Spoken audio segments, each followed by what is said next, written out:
Bonsoir à tous, bienvenue dans ce nouvel épisode de Course épique. De gauche à Bonsoir. droite, allons-y. Alexis Berg, salut Alexis. Salut, merci beaucoup pour l'invitation. C'était avec grand plaisir. Fiona Porte à ta gauche. Salut. Salut Fiona. Vincent Viette. Et enfin Sébastien Camus. Bonjour à tous les quatre. Donc on est aujourd'hui le mercredi 30 août. On enregistre un épisode de Course épique en direct depuis le Majestic à Chamonix. Ça n'a échappé à personne, c'est une semaine consacrée à l'UTMB. Je crois que tout le monde est à peu près au courant de la chose. La programmation de Course épique cette semaine va être exceptionnelle, comme vous pouvez en juger ce soir avec les invités de grande qualité que je reçois avec beaucoup de plaisir. Je voulais vous présenter initialement, mais on court un peu après le temps, donc je vais vous demander de faire ça. C'est pas très sympa, mais si vous voulez juste vous présenter, là, si je vous présentais à ma grand-mère, comment vous vous raconteriez en 30 secondes? Alexis, vas-y, on va continuer sur cette lignée. Alors, à ta grand-mère, je suis photographe de personnes qui courent dans la montagne depuis une dizaine d'années. Et je fais quelques films aussi, et puis des livres, et voilà. Alors si c'est la grand-mère, on va pas parler de trail running. On va dire qu'on court en montagne. Et donc moi, je suis maman d'une petite de 3 ans et demi, surtout. Je crois que c'est peut-être là où je passe plus d'énergie, au final. Et puis voilà, j'enseigne la T'arrives à méthode être de finisher tous les jours ou Gasly. pas à peu près? T'as ta médaille tous les soirs en tout cas quand tu finis une journée? Ouais, non, pas forcément. Il y a des jours où je suis pas spécialement satisfaite de ma prestation. Jamais DNF en tout cas. C'est Vincent, toi aussi tu connais ça, hein? Et oui, je suis aussi papa de une petite fille d'1 an et un petit gars de 3 ans. Donc je suis un peu dans le dur aussi. On va se parler aujourd'hui de plein de choses. Alexis a une actualité brûlante avec la sortie d'un livre et d'un film. Puis on va parler de course à pied et notamment de la TDS avec Fiona et Sébastien qui ont connu des destinées un peu différentes sur cette course. Et puis Vincent avec une double casquette, sa casquette Salomon, le team manager de Salomon, la team internationale. Et puis bien sûr la MCC qui s'est conclue par une belle 4e place. Tu nous raconteras ce que tu as pensé de la course. Je vais d'abord présenter rapidement la TDS. C'est une course qui est belle, technique, sauvage, exigeante. Il y a beaucoup de qualificatifs pour la décrire. Elle relie le Val d'Aoste en Italie à la Savoie, à la découverte de villages du Tour du Mont Blanc et des massifs qui les entourent. Ça, c'est quand on arrive à voir quelque chose à plus d'1 mètre, ce qui n'a pas été franchement votre cas là, de ce que j'ai compris. Le départ est donné à Courmayeur, passage par le Beaufortin, la Pyramontin, le Grand Mont. Pour parler chiffres, c'est 145 km, c'est 9100 mètres de dénivelé positif. Vous étiez 1549 au départ, il y a déjà 650 abandons. Il y a encore 200 personnes à regarder avec Sébastien il y a quelques minutes. On est aujourd'hui là, il est 18h30, mercredi, il y a encore 200 personnes qui sont dans la nature. Donc j'espère qu'ils vont arriver à temps. La barrière horaire, c'est 20h, je crois. C'est 44 heures, me semble-t-il. D'accord, il y a un départ, ouais. Bon, souhaitons que tous ceux qui sont encore là puissent aller au bout. Dans Course épique, Vincent, toi tu connais, tu es venu déjà. C'était il y a longtemps, tu étais un des premiers à me faire confiance. Je te remercie d'ailleurs pour l'occasion. On avait parlé du Treg au Tchad. Il y a une rubrique qui s'appelle La question qui pique. On va parler là aujourd'hui de la TDS justement. Elle vous fait monter en haut du col de Tricot à 2100 mètres. Et donc toi tu fais du crochet, Fiona, si je dis pas de bêtises. Et ben là on va parler de tricot. J'ai une question tricot. Vous attendiez pas à ça, hein? Vous pensiez dans un podcast de trail. Et ben, Catherine Bonnard, une Française, elle a été consacrée, vous le saviez, j'en suis sûr, pour la 7e fois consécutive championne de France de la traditionnelle épreuve de vitesse de tricot. Qui s'est tenue au Salon de l'Agriculture en mars dernier. Je vous apprends rien, j'en suis certain. Le record du nombre de mailles qui est réalisé en 3 minutes par notre amie Catherine, c'est 53 mailles, 267 mailles ou 505 mailles. Pour vous donner quand même un peu d'idée, 92 mailles, ça fait un recto-verso de pull. Donc 53 mailles en 3 minutes, donc un demi-pull en gros, enfin un demi-tronc. 267 ou 505? Je dirais 505. Les records, c'est toujours abusé. Ouais. 505, ouais, ça fait pas mal. C'est 267. Voilà, donc c'est quand même déjà pas mal. On peut mieux faire. Ça fait 3 pulls en 3 minutes. Enfin, juste le tronc, il n'y a pas de manche par contre. C'est plus un truc d'été, quoi. En ce moment, à Chamonix, ce serait pas très approprié, je pense, vu la météo. Et Catherine, elle est militante puisqu'elle a 53 ans, et elle souhaiterait que le tricot devienne enfin une discipline olympique. Voilà, c'est son cri du cœur. Donc, je sais pas comment on peut la soutenir, mais le col de tricot, c'était une autre partie de plaisir, j'ai l'impression, que cette histoire. C'est du bonheur. Si on se parlait course à pied maintenant, on l'a dit, c'est la semaine de l'UTMB. Ça représente quoi pour vous, là, rapidement, chacun de vous, d'être ici? À quel point c'est plaisant de venir ici? Est-ce que vous êtes pris dans l'effervescence? Est-ce que c'est un moment aussi de stress par rapport à vos enjeux sportifs respectifs? Quelle place il y a pour le plaisir en fait à être ici au regard de vos engagements? Genre faire des podcasts après avoir fait une TDS par exemple? Fiona? C'est un peu compliqué à dire parce que je suis pas arrivée dans les meilleures prédispositions et je me suis demandé un peu ce que je faisais là. Donc on va dire que la notion de plaisir, pour le coup, cette semaine-là, elle n'était pas au rendez-vous comme d'habitude. Qu'est-ce qui allait pas Sinon, j'ai accumulé un peu des insomnies depuis quelques mois, donc je commence à fatiguer. Et quand on prend le départ d'une TDS et que ça fait 5 mois qu'on dort pas... Comme si la mauvaise météo suffisait pas, t'as voulu rajouter un petit peu de piment. Ouais, ça pimentait un peu la sauce. Mais non, si je viens et que tout va bien, on va dire, moi, ce que je kiffe, Chamonix, ce qui me plaît vraiment, c'est les sentiers environnants, les paysages, et puis l'ambiance, quoi. C'est quand même... Et toi, Vincent, donc être ici, c'est une source d'émulation particulière ou est-ce que c'est beaucoup de stress avant tout le reste? Évidemment, c'est du stress. Après, l'émulation, cette UTMB, ça fait des années que je connais, que j'ai couru et que j'ai participé en tant que spectateur. Donc, je sais ce que c'est. Après, c'est la première fois avec cette casquette. Donc, évidemment, il y a une pression supplémentaire, bien plus qu'en étant coureur. Voilà, après, tout est bien en ordre. Et puis, on verra samedi après-midi. On ramasse les copies à la fin de la semaine. Toi, Sébastien? Moi, j'ai découvert l'UTMB 2008. Donc, c'était un peu les débuts de l'UTMB et les prémices. Et je suis là chaque année. Chaque année, je prends un dossard depuis 2010. Et non, c'est juste magnifique. Après, j'ai une satisfaction aussi de m'aligner sur la TDS pour participer et ensuite profiter de la semaine. Vivre l'UTMB, même si je ne suis pas au départ de l'UTMB, il y a aussi une part de satisfaction à vivre l'ambiance d'une autre façon. Parce que quand on court l'UTMB, on a toute cette semaine où malgré tout on est encore dans le moule de pression et on attend vraiment le départ. Et là, le fait de courir en début de semaine, c'est différent, c'est appréciable. Toi, Alexis, ça te laisse du temps pour travailler ici ou c'est plutôt pour rencontrer tes partenaires? Là, tu es dans le cadre aussi de la promotion de ton livre et du film qui sort. Oui, c'est une année un peu particulière avec la présentation du livre. Ça fait une dizaine d'années que je viens ici, tous les étés, un peu un pèlerinage comme ça. Cette semaine, on retrouve plein de gens. C'est ça qui est vraiment bien, je trouve. C'est les liens avec les athlètes, avec le public, etc. Les gens qu'on connaît, et ça, j'aime beaucoup. Et après, c'est vrai que j'attends avec impatience le départ de la course. Parce que la longue course de la semaine, jour et nuit, avant, c'est presque un peu plus épuisant encore. Donc voilà, j'ai hâte du départ vendredi. Sébastien, tu es à l'initiative du team Garmin Aventure. Comment est-ce qu'on monte un team? C'est quoi le socle et les indispensables piliers qu'il faut avoir mis en place pour pouvoir construire et développer ensuite un team? Alors, moi, mon team, c'est un peu particulier. C'est avant tout de l'humain. Et de l'humain encore parce que j'ai créé mon effectif autour d'amis. On s'est regroupés en collectif autour d'une passion. Et après, j'ai eu la chance d'avoir des partenaires qui ont intégré toute l'histoire, qui nous ont permis de vivre aussi des histoires et qui sont aussi en partie devenus des amis parce que les relations, ça fait déjà quelques années. Il faut savoir que moi, Garmin, c'est déjà depuis 2009. J'ai un partenaire STC Nutrition, c'est 2007. Donc c'est des partenaires. On peut parler de fidélité, oui.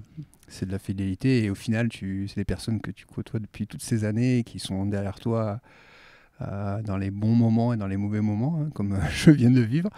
Mais voilà, ça fait plaisir. Ça fait plaisir. Je peux juste rebondir. En fait, c'est peut-être pas au courant, mais ça fait 2007, j'avais fait les Mountain Race avec vous, enfin un peu derrière avec ton frère. Et en fait, ça a été pour moi le début de un peu mon amour pour le trail. Et après, on s'est retrouvés et vous m'avez beaucoup inspiré tous les deux sur tout ce que vous aviez fait parce que vous avez ce côté très authentique et aventure. Et en 2012, j'avais fait la CCC, j'avais fait 8 et je crois que vous étiez aussi dans le top 10. Deuxième ou quelque chose, ou 5. Ouais, voilà. Et du coup, on s'était retrouvés aussi sur ce podium-là. C'était juste cette petite anecdote que je sais que vous avez... Voilà. Merci Vincent, je ne savais pas. On a vécu un moment d'émotion là. Ouais. Sympa, merci. Les beaux souvenirs. Vincent, reprends donc le micro si tu veux bien. Je te le redonne. Tu as une nouvelle casquette là officiellement, je crois, depuis décembre de l'année dernière au sein de Salomon. Est-ce que ce rôle de team manager, c'est un rôle auquel tu aspirais ou que tu imaginais possible? Est-ce qu'il est venu à toi? En fait, j'ai toujours eu plusieurs casquettes. J'ai fait une partie de ma carrière et mes études en sport marketing. J'ai un master en sport marketing et j'ai toujours travaillé dans des entreprises dans le sport. J'ai aussi le côté, j'ai un master en entraînement prépa physique. Du coup, j'ai toujours aussi fait ça en parallèle. Plus le côté sportif, athlète au niveau que j'ai pu. Et puis j'ai eu cette opportunité-là. Au début, c'est vrai que c'était pas quelque chose qui... J'ai pas du tout postulé, on m'a proposé. Après, j'ai fait des entretiens. Et en fait, au final, je me suis bien mis dedans. Et en fait, voilà, je suis à fond à plus de 110% ou 200% sur ce poste-là. Et je m'engage, c'est un poste qui dépasse le cadre d'un job. C'est vraiment une passion et d'être au cœur de tout pour tout le monde, pour tous les athlètes et sur toutes les courses. Donc, je pense que c'est au-dessus que d'un job. C'est vraiment quelque chose que tu vis profondément, quoi. Il y a une multitude de périmètres. Peut-être si tu peux nous illustrer pour les auditeurs du podcast et les spectateurs, pour donner à voir les grandes thématiques que tu couvres et puis peut-être nous expliquer, toi, les zones peut-être plus inconfortables ou les choses que tu as dû apprendre, parce que c'est quand même un rôle différent de ce que tu as pu connaître. Oui, bah déjà, la position de ce poste, il n'est pas facile parce que je passe après Greg Vollet, qui était là depuis plus de 10 ans, qui a fait de super belles choses pour l'équipe et pour Salomon. Donc voilà, forcément, tu es un petit peu comparé, surtout au début. Il y a des grosses attentes. Donc voilà, après la prise de poste, c'est jamais facile, peu importe où tu arrives. Aujourd'hui, j'arrive à trouver ma vitesse de croisière, on va dire. Tout se passe bien avec tous les athlètes. Et ce qui est assez compliqué, c'est que le périmètre d'action, il est hyper large. Ça va de travailler avec tous les chefs de produits sur tous les produits et les prototypes des années futures, 2024, 2025, voire plus. Ça va de gérer la carrière d'un athlète ou le conseiller sur les courses, sa stratégie de communication, marketing ou autre, jusqu'à être sur le terrain à donner des flasques et à donner des temps de passage sur les courses. Donc c'est ça qui est génial d'un côté, parce que t'es sur tous les fronts. Après, du coup, il faut bien s'organiser, être bien dans ta tête et dans tes baskets. Et c'est pour ça que je trouve aussi un équilibre hyper important avec ma famille, avec mes enfants. Et c'est ça qui, aujourd'hui, me permet d'être serein et de poser. Et sans, j'espère, pas prendre la grosse tête, parce que en fait, j'ai des choses qui sont... ma famille qui est peut-être plus importante. Un ancrage familial. Voilà. Donc voilà. La relation avec les athlètes internationaux, là vous êtes dans le cadre de regroupement, il y a eu un regroupement le mois dernier. Est-ce que c'est des relations qui sont suivies à l'année ? On imagine peut-être naturellement que tu as plus facilement accès aux athlètes français de l'équipe, mais voilà, est-ce que c'est une relation qui est suivie ? Oui, bien sûr. Tous les athlètes, je les ai toutes les semaines depuis le début. Les relations elles sont hyper bonnes. C'est quasiment, pour moi, le plus gros point fort que j'ai dans mon poste, c'est cette relation avec tous les athlètes, parce que en étant aussi dans le milieu, je sais exactement les tenants, les aboutissants, et ce que les athlètes souhaitent et leur vision, et donc je suis assez proche d'eux, et non, ça se passe très très bien. On va bientôt parler de ta TDS, Fiona, parce qu'il faut qu'on te libère dans une petite quinzaine de minutes.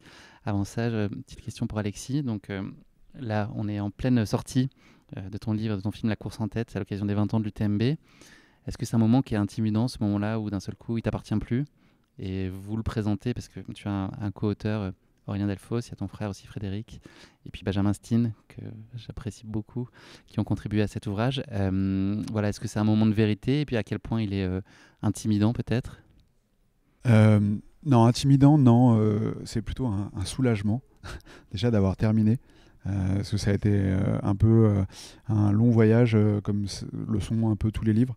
En plus, on s'était rajouté un obstacle et on a terminé un autre très gros livre qui s'appelle Grand Trail, qui est sorti en juin. Et, hautement recommandable, je t'interromps. Mais... Ouais, qui nous a pris beaucoup de temps, et on avait entamé ce travail sur l'UTMB déjà l'année dernière, et c'était comme ça un peu en arrière-plan.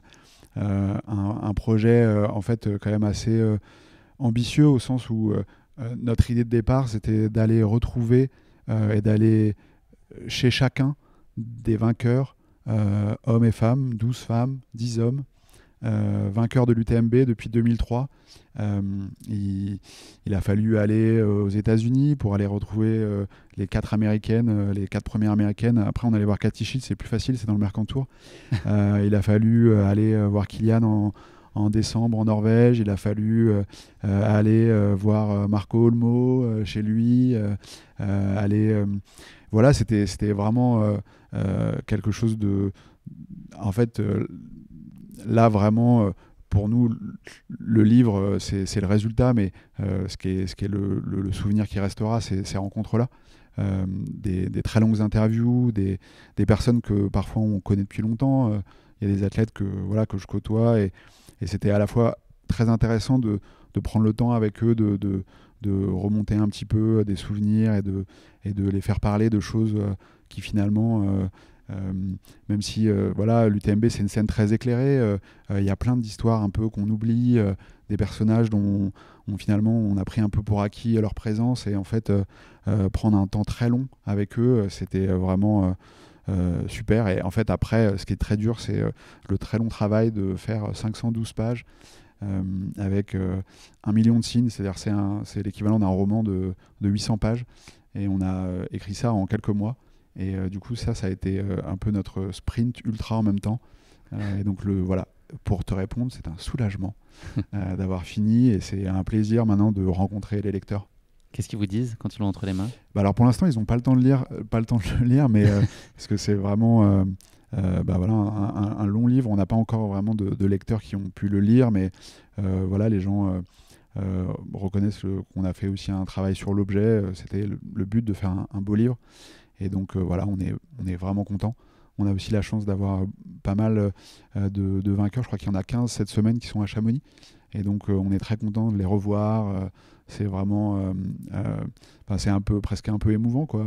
Je sais pas, hier il y avait Chris Hemmel qui est la première vainqueur qui arrive, Nouria Picasse, enfin voilà, ça fait plaisir de la revoir.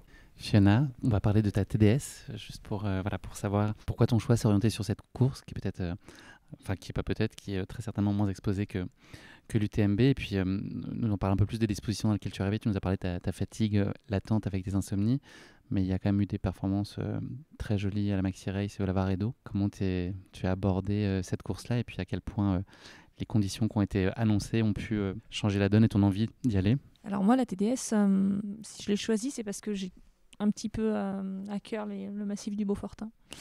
J'ai pas mal d'amis là-bas, et j'ai pas mal fait du ski de rando, de la course à pied. Enfin, c'est quand même un territoire qui est vraiment beau à parcourir. Et du coup, à ma grande déception, on n'a pas vu grand-chose du Beaufortin. Même si je connais les paysages, là, c'est toujours un peu décevant de ne pas voir plus loin que le bout de son nez. Donc, mon choix d'aller sur la TDS, et surtout cette année, parce que j'hésitais à aller sur l'UTMB, comme j'ai obtenu la qualif au Lavaredo. Mais je voulais pas rester sur mon abandon de 2022. Ça te fait venir revancharde, ou ça te motive d'autant plus le fait de ne pas avoir fini la course l'année dernière? Un peu revancharde, ouais. Surtout qu'on on sait pas. Est-ce que la TDS elle aura encore lieu dans les années à venir? C'est une grosse question. Donc non, j'avais quand même à cœur de rallier l'arrivée, et puis voilà. Mais au vu des conditions, c'est sûr que ça s'est pas passé. Déjà, j'arrivais pas dans les meilleures prédispositions pour plein de problèmes personnels, mais à cela, c'est rajouté des conditions assez apocalyptiques, et voilà, je suis venue explorer un petit peu, je pense, mes limites au niveau mental. Ouais. Est-ce que tu peux nous parler de ta course? Ça a été quand même assez compliqué. Je suis partie vite parce que j'avais froid et que je voyais bien que le cardio il était trop haut, mais je me suis dit en fait là déjà tu commences par te réchauffer, parce que en fait on avait dû attendre dehors parce que le départ était décalé, mais ils l'ont décalé 3 fois 20 minutes, 10 minutes, donc on n'a pas pu se mettre au chaud. Du coup j'avais froid, je suis partie assez vite, et puis j'ai pas fait gaffe, si je prenais la tête de course, c'était pas mon objectif du tout de la place. Je sais très bien que sur ce genre de course, moi j'ai pas la prétention de pouvoir mener un 150 bornes que j'ai jamais fait de ma vie de bout en bout. Donc voilà, après on a eu rapidement de la neige, des bonnes rafales de vent. Il faisait quand même, c'était assez extrême, on n'y voyait pas, avec les frontales, il y avait une brume, du coup on n'y voyait franchement pas grand chose. J'ai eu je pense un petit début même, peut-être une hypothermie carrément, je sais pas, mais j'avais vraiment froid partout. J'arrivais plus, j'avais ma frontale, je tombais en rade de batterie, j'arrivais plus à changer la batterie. Ça a été vraiment galère sur plein de trucs. C'est possible de prendre du plaisir quand même? Est-ce qu'il y a des moments où Là, sur ça a cette été course, agréable non, il ou n'y a ou eu pas eu aucun un moment de moment? plaisir. Ouais. Ça m'est jamais arrivé, mais une première. Mais non, je crois que je suis arrivée fatiguée et pas forcément dedans. Et voilà, les Et qu'est-ce conditions qui ont te fait que tient, ça a l'idée été. d'abandon? Elle t'est pas venue à toi À pendant l'abandon, la je course? pense que j'y ai pensé une centaine de fois. Mais je voulais à tout prix voir la ligne d'arrivée et je savais. Enfin, je pense que je me serais tellement déçue moi-même en abandonnant que du coup voilà, je me suis dit en fait là si c'est pour rentrer chez toi et puis avoir fait tout ça avoir bassiné tout le monde avec ta TDS et puis l'arrêter au bout de 90 bornes parce que t'as l'onglet et que t'as mal au ventre, non, donc va au bout et puis voilà, je vais essayer de me raccrocher à ça et puis aussi j'avais fait déplacer des copains un peu pour mes ravitaillements. Donc j'avais 3 amis différents sur les 3 points de ravito et j'avais carrément à cœur d'y être. Voilà, si on fait lever une copine à 5h du matin et puis qu'on l'appelle à 5h30 en lui disant m'attends pas, j'ai bâché, je trouve ça moyen. Elle aurait pu ne pas devoir passer aussi avec les conditions météo là, si on voyait pas un mètre. En ravito, ouais, je me c'est vrai. disais. non, là pour le coup c'était bien fait pour les ravitaillements, mais du coup ouais, non, il y avait quand même une part un peu extrinsèque en termes de motivation. J'avais pas l'impression de courir pour moi, quoi, vraiment. Je me suis dit, en fait, là, tu cours pour pas te décevoir, certes, mais tu cours aussi parce que t'as ces gens qui sont là et qui arrêtent pas de te dire que tu peux le faire. Donc, tu vas quand même essayer d'aller au bout du truc, quoi. Tu l'as plus que fait puisque tu as fini deuxième de la course, un peu plus de 24 heures, 24h08. Est-ce qu'il y a quand même de la place pour de la satisfaction à l'arrivée ou est-ce que c'est un peu c'est difficile de s'enthousiasmer? C'est assez bizarre parce que alors la satisfaction est liée dans le sens où pour moi l'objectif initial il était de rallier Chamonix, Courmayeur Chamonix, voilà, à pied et puis voilà, j'avais pas d'objectif de temps ou de place, mais j'ai quand même une grosse interrogation sur la motivation et le plaisir que j'ai pas eu parce que pour moi faire une course, alors on va pas se leurrer, sur 25 heures de course, je pense que, ou 20 heures de course, plus de 20 heures de course, il y a rarement, c'est rarement 100% du bonheur et du kiff, mais du coup, quand il y a quasi 0% de plaisir, il y a une question qui, je me suis dit là... On est dans le pourquoi là, pourquoi là, je fais ça? Il va falloir réfléchir au truc, ouais, parce Okay. que c'est pas comme ça que j'envisage le sport, et voilà, moi j'aime faire de la montagne, mais quand je prends le départ d'une compétition, j'aime vraiment prendre du plaisir dans ce que je fais. Et là, bon, après, c'est comme ça. Hein, c'est un certain nombre de paramètres qu'on maîtrise plus ou moins. Mais du coup, on va dire que la satisfaction est assez mitigée. Est-ce que tu t'es fait peur sur la course? Au regard des conditions et de la neige, notamment du vent, Non, de la je me visibilité. suis perdue un peu dans le Beaufortin, mais comme je connais un petit peu au-dessus du lac Noir, je savais que voilà, en prenant telle direction et en redescendant, je tomberais sur Beaufort. Après, ça m'ennuyait de descendre hors sentier. Je me suis dit, si t'es perdu, mais si tu loupes un pointage, tu sais pas ce qui peut t'arriver. Donc, c'était un peu la galère. Hein. Iphigénie qui passait pas. Mais non, après, de la se faire peur. Mon état physique me faisait relativement peur. Mais après, on va dire que je me suis dit qu'il y avait quand même des gens qui faisaient des trucs bien plus barges que ça, donc il n'y avait pas de raison que ça aille pas, quoi. Sébastien, toi tu es un habitué des top 10, on peut le dire. Tu as été 7e, si je dis pas de bêtises, l'année dernière sur cette même course. 7e, ouais. C'est ça. C'était quoi ton ambition cette année? C'était voilà, même chose, quelle disposition? Et puis je sais pas si on peut parler de stratégie sur une course comme celle-là, mais voilà, comment tu envisageais la course avant peut-être de savoir que la météo elle est celle-là? Oui, il y a quelques mois de ça, on va dire. À la sortie de la TDS de l'année dernière, j'avais vécu une TDS assez difficile l'année dernière, pour différentes raisons. J'arrive à faire une belle place qui m'a apporté beaucoup de satisfaction et je rejoins Fiona sur le fait du partage, parce que c'est quelque chose qui est juste fabuleux dans notre pratique où on arrive à faire vibrer les gens. Et ça, c'est d'une puissance incroyable. Et j'avais à cœur de revenir parce que je trouve que le parcours me convient bien. J'ai adoré les paysages, l'ensemble. J'avais déjà eu l'occasion de faire de reconnaissance sur ce parcours il y a plusieurs années de ça et j'avais jamais couru. Et j'avais vraiment apprécié l'année dernière. Et je me dis, bon, allez, 2023, on re-signe en espérant faire mieux. Parce que je me dis, bon, 7e, avec les galères, peut-être je peux aller m'améliorer et battre mon temps. Et ma fatalité, ça a été l'opposé, malgré le fait que je me sentais bien physiquement. J'avais une bonne préparation, tous les voyants étaient ouverts, j'étais vraiment confiant. Et malheureusement, il y a eu tout un enchaînement, l'enchaînement de la mauvaise spirale. Tu te retrouves à pas pouvoir prendre le tunnel du Mont Blanc, tu prends la voiture, tu pars en Suisse, tu montes le Saint-Bernard, tu arrives sur la ligne de départ, tu dois attendre. Que des trucs assez déroutants. Je prends le départ de la course, j'étais frigorifié, puis moi j'aime pas du tout le froid, enfin j'aime pas, c'est que mon corps n'aime pas. Et ça m'a totalement vidé. Et j'ai essayé C'est-à-dire que dès le début, tu as su que ce serait pas une bonne journée. Dès les premiers passages en altitude, le froid, l'humidité, ça m'a figé. J'arrive à Bourg-Saint-Maurice, à 50 km dans les pattes, je commence déjà à être bien traumatisé, bien en difficulté. Malgré ça, je repars, j'arrive à reprendre de l'énergie, je retape dans mes stocks et ça repart. Mais le deuxième passage en altitude, là, il m'a achevé. Et tout ce que vient de dire Fiona est très inspirant et ça amène beaucoup de réflexion parce que j'ai vécu un peu les mêmes choses. La motivation, je suis allé la chercher quand j'étais à Bourg-Saint-Maurice. Sincèrement, j'étais à 2 doigts d'arrêter parce que je sentais que physiquement, là, j'étais pas en train de me faire du bien. 1,50 km à peu près. Ouais, 1,50 km et là, tu te dis, attends, il est où le plaisir Le plaisir, je l'ai retrouvé quand je refais cette ascension-là où j'ai mon entourage qui est juste en osmose avec moi et l'harmonie est parfaite, ça repart, tout le monde est joyeux de me revoir repartir et ces creux de vagues, tu te dis bon allez ça repart, c'est génial, on vit le truc. Et malheureusement la fin, le secteur altitude avec les températures, c'était dantesque, et là j'ai dégusté comme jamais.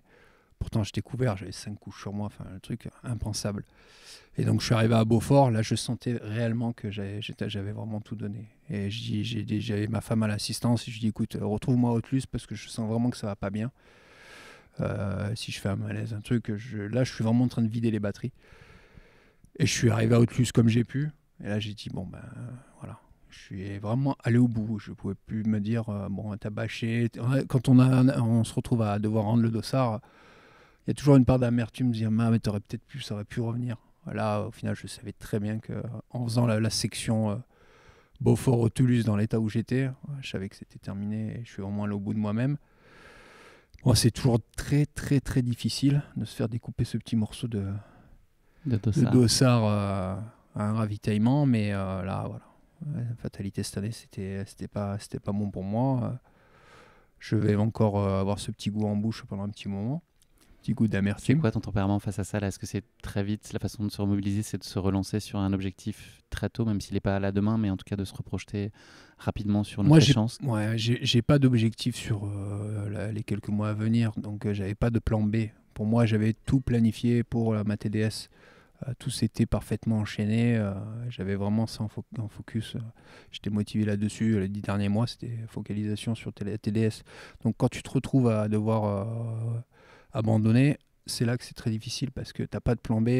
Généralement, quand je fais l'UTMB, j'enchaîne avec une diagonale. La base. Ouais, voilà, c'est le truc apéritif à Chamonix, et on prend le dessert à un petit rougail à Saint-Denis. Et voilà, cette année, c'est pas cette configuration-là. Et c'est assez compliqué. Sincèrement, c'est assez compliqué. Psychologiquement, il faut arriver à se restabiliser et se reconcentrer. Mais voilà, bon, je laisse le temps faire. Demande un dossard à hauteur des géants. Ouais, alors ça, c'est encore une étape. Je suis pas prêt à la passer. Moi, le Tour des Géants, pour moi, c'est inaccessible. Enfin, je sais pas comment ils font. Hein. C'est magique.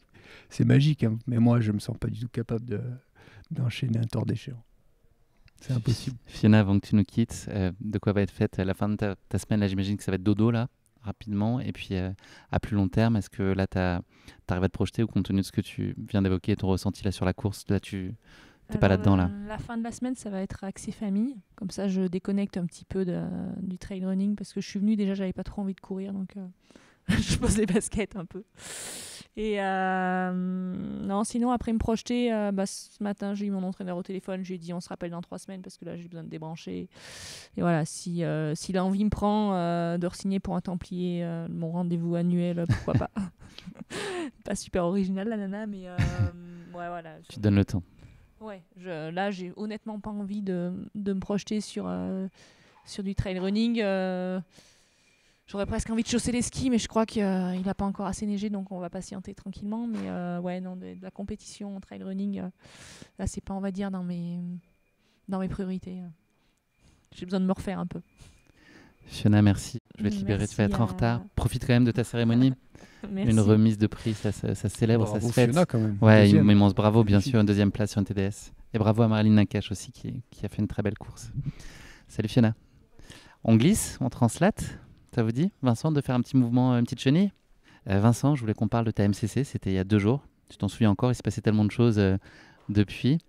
Voilà, c'est à quel point c'est facile de se projeter dans une course où là c'est un moment pour toi, alors que c'est une semaine où tu es quand même au service et à l'écoute des autres. Est-ce que c'est facile d'arriver à se créer cette bulle et à profiter de l'instant, ou est-ce que tu as l'esprit qui divague, ou en tout cas qui a d'autres considérations en tête, et tu penses au boulot en gros, ou est-ce que tu arrives à pleinement profiter de ta course? Un peu des deux. J'y suis allé aussi pour déconnecter et prendre 4 heures de pause complète pour poser le téléphone, ça c'est sûr. Après forcément, il y a des choses qui arrivent en tête de la semaine pendant la course.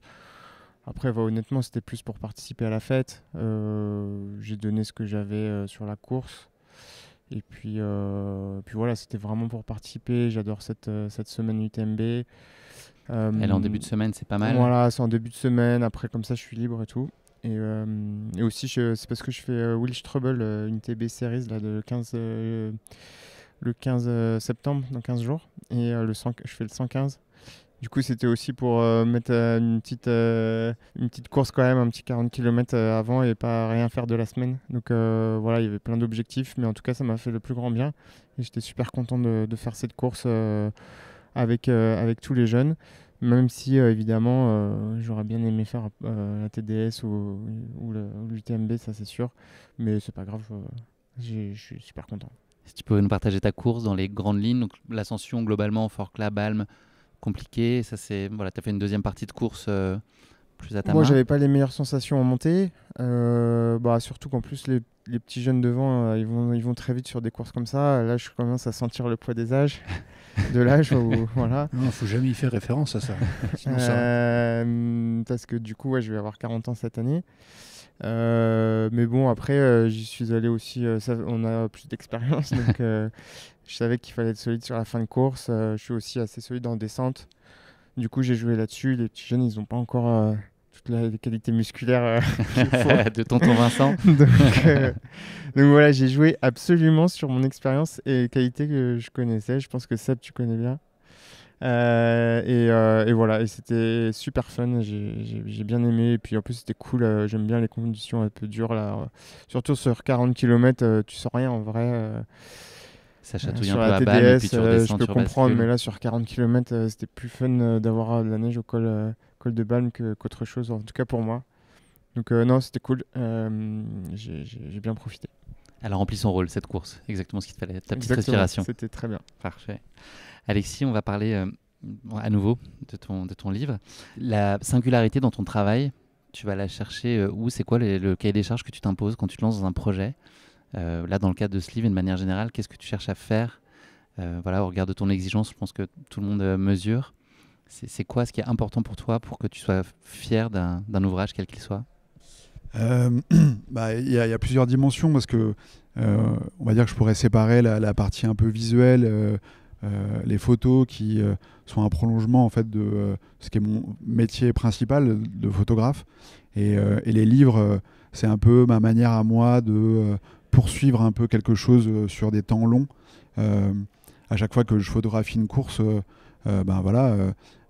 comme pour les coureurs, elle a un point de départ, un point d'arrivée, mais les photos c'est quelque chose qui, et on le voit bien aujourd'hui avec les réseaux sociaux, c'est quelque chose qui disparaît un petit peu vite de nos mémoires, même de nos mémoires numériques, et du coup les livres c'est ma manière un peu d'avoir comme ça une sorte de vision à plus long terme, d'entretenir quelque chose. C'est comme si j'étais en train de construire quelque chose au fond de mon jardin, voilà, c'est vraiment important aussi pour esthétiquement comment dire, ça m'anime, quoi. Ça nourrit quelque chose dans le présent du photographe. Donc voilà, il y a cette dimension très importante dans les livres.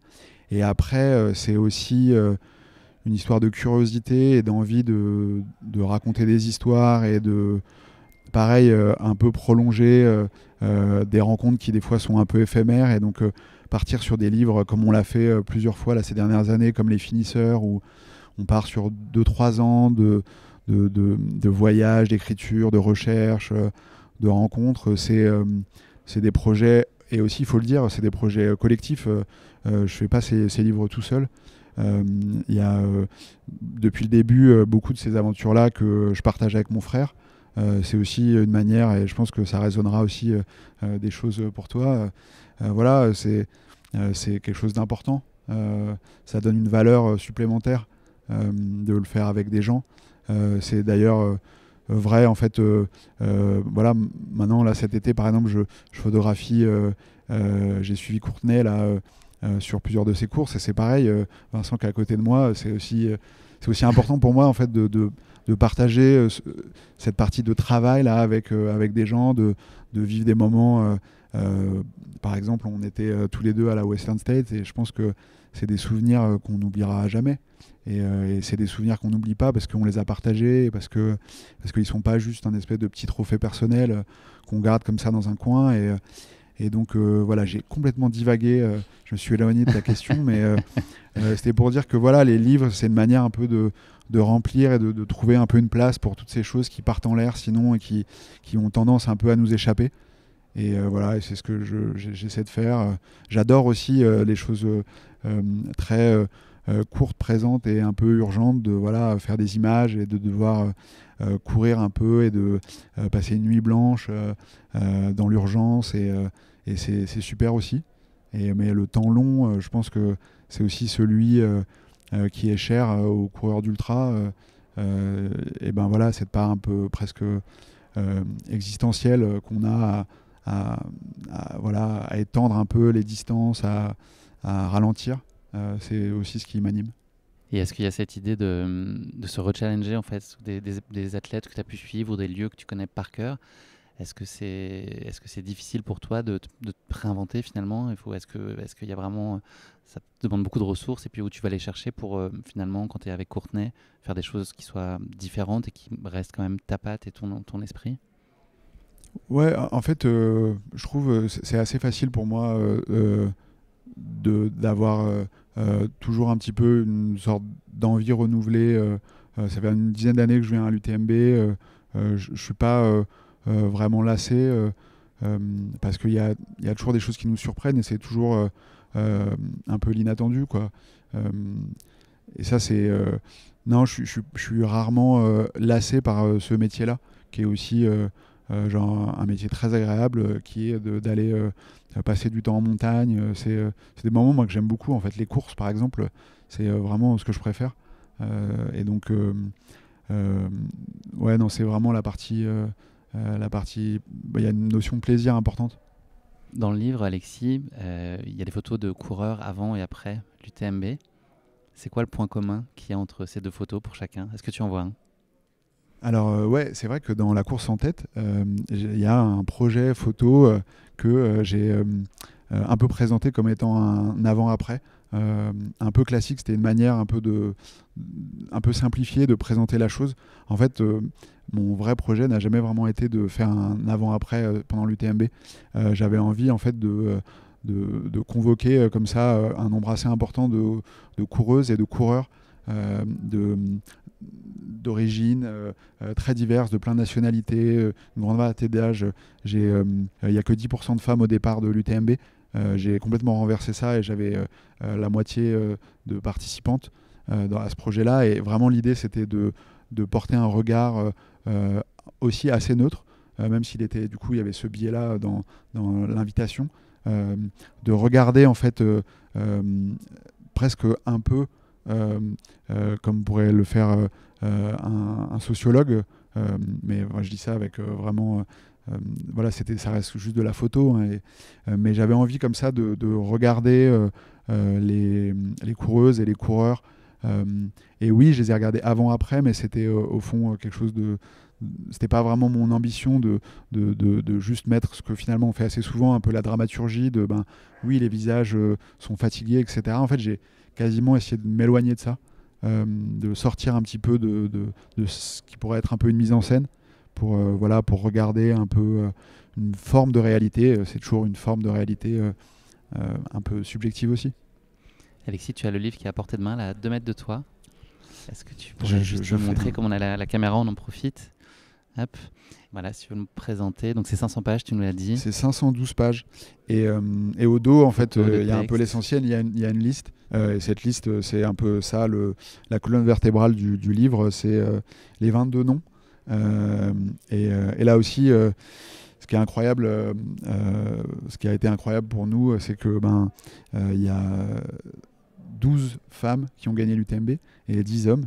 Et c'était hyper important d'avoir autant de paroles féminines. C'est la sous-représentation des femmes, et je dis ça d'ailleurs, on est 4 hommes face à ces micros. Malheureusement, Fiona est partie. Non, mais du coup, c'était vraiment une des choses que moi je retiens le plus. C'est d'être allé aux États-Unis pour aller retrouver Chris Himmel, Rory Bozio, Nikki Kimball, Courtney Dauwalter. Ce genre de rencontres, c'est vraiment la raison qui nous conduit à mettre autant d'heures et autant de sueur pour faire un livre. Voilà. Merci beaucoup Alexis. La campagne de précommande est terminée, mais on peut trouver facilement le livre sur le site des éditions Mons, et globalement il va être sur le site des éditions Mons, mais encore plus, vous pouvez trouver le livre en librairie. Et voilà. Et du coup, à la fois, c'est très bien de commander les livres sur Internet, mais c'est encore mieux d'aller dans la librairie de votre ville. S'ils l'ont pas, ils peuvent le commander en quelques jours, et c'est vraiment important de soutenir les librairies indépendantes. En 15 secondes, tu sors aussi un film. Il faut le voir comme un complément du livre, et si oui, en quoi? Alors, je fais partie de ce projet de film, parce que du coup, toutes les interviews, on les a filmées. Néanmoins, je ne suis pas le réalisateur du film. Le réalisateur, il s'appelle Julien Raison. Et donc, c'est un film qui, finalement, raconte un peu la même histoire que le livre, mais en version film. Il raisonne, finalement. Voilà, et donc, c'est une histoire de... plus que de l'UTMB, une sorte d'histoire moderne de l'ultra-trail à travers la parole des vainqueurs. Et ça sera diffusé dès vendredi, je crois que c'est à 14h sur la chaîne L'Équipe. Et puis ça sera après accessible sur le site de L'Équipe aussi. Voilà. Messieurs, on a dépassé complètement. Une dernière question pour vous. Qu'est-ce que vous allez faire là juste après? Clap de fin. C'est quoi là ce qui se passe dans les prochaines minutes? Toi, je crois que c'est un dîner, Sébastien. Moi, c'est une grosse raclette. Ah, parce qu'on est quand même au mois de février là, plus en ressenti février. C'est surtout que ça fait des mois qu'on s'affûte et voilà, on va se faire plaisir avec les amis. Vincent, tu retournes au boulot? Moi, je retourne au chalet des athlètes pour aller dîner avec eux. Un petit repas bien équilibré. Avant demain, il y a la CCC, donc on va pas faire de folie encore. Parfait. Et toi, Alexis? Et moi, y a un peu de préparation, parce qu'il y a une course qui arrive bientôt, donc il faut un peu affûter les armes. Merci à tous les trois. Il y a Fiona qui nous a quittés. Merci. C'était un chouette moment, et puis bonne fin de semaine, et merci pour votre disponibilité. Je sais combien c'est compliqué. Donc voilà, portez-vous bien, au plaisir de vous retrouver très bientôt dans le podcast. Merci. Salut, merci. Merci d'avoir écouté cet épisode. Si vous l'avez écouté jusqu'ici, c'est qu'il vous a probablement plu. Alors n'hésitez pas à noter le podcast et rédiger un avis sur votre plateforme d'écoute favorite. C'est essentiel pour soutenir ce travail indépendant. Cela ne vous prendra que quelques secondes et ça change beaucoup de choses pour le podcast. Et pour être sûr de ne manquer aucune course épique à venir, n'oubliez pas de vous abonner sur votre plateforme d'écoute. Merci encore infiniment pour votre soutien, votre fidélité et vos chaleureux messages que je lis et auxquels je réponds avec un immense plaisir. S'il vous plaît, continuez. À très bientôt pour une nouvelle course épique, évidemment.